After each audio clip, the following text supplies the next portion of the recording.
అమెరికాలో తెలుగు యువకుడి దారుణ హత్య కలకలం రేపుతుంది.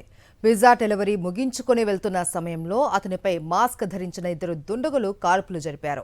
ఘటనా స్థలంలో దోపిడీ జరగకపోవడంతో ఈ హత్య ముందస్తు పథకమా అన్న అనుమానాలు వ్యక్తమవుతున్నాయి. మరి హత్య వెనుక అసలు కారణం ఏంటి? పూర్తి వివరాలు ఇప్పుడు చూద్దాం. మేడ్చల్ జిల్లాకు చెందిన 28 ఏళ్ల అంశుల్ అమెరికాలోని ఫిలడెల్ఫియాలో శుక్రవారం రాత్రి దుండగుల కాల్పుల్లో ప్రాణాలు కోల్పోయాడు. గుండ్లపోచంపల్లి డివిజన్లో నివసిస్తున్న శ్రీనివాస్ గౌడ్, నీలిమ దంపతుల కుమారుడు అంశుల్ హైదరాబాద్లో బీటెక్ పూర్తి చేసిన అనంతరం ఎంఎస్ కోసం అమెరికా వెళ్లాడు. చదువు పూర్తయ్యాక అక్కడే ఉద్యోగంలో చేరి తన కెరీర్ని కొనసాగిస్తున్నాడు. అంశుల్ ప్రస్తుతం కేడబ్ల్యూసీ కంపెనీలో ఉద్యోగం చేస్తూనే అదనపు ఆదాయం కోసం ఖాళీ సమయాల్లో పిజ్జా డెలివరీ బాయ్గా కూడా పనిచేస్తున్నాడు.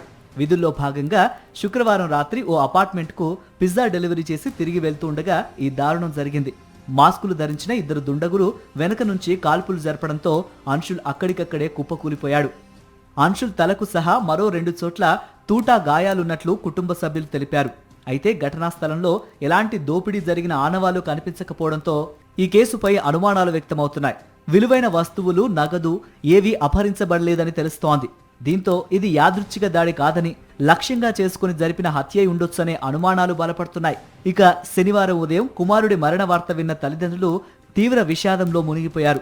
కుటుంబ సభ్యులు, బంధువులు కన్నీరు మున్నీరవుతున్నారు. పిజ్జా డెలివరీ పేరుతో కావాలనే అంశుల్ను ఆ ప్రాంతానికి రప్పించి కాల్చి చంపి ఉండొచ్చని కుటుంబం అనుమానం వ్యక్తం చేస్తోంది. ఘటనపై అమెరికా పోలీసులు దర్యాప్తు చేపట్టగా పూర్తి వివరాలు తెలియాల్సి ఉంది. మరిన్ని అప్డేట్స్ కోసం ఛానల్ ను సబ్స్క్రైబ్ చేయండి. నోటిఫికేషన్స్ కోసం బెల్ ఐకాన్ పై క్లిక్ చేయండి.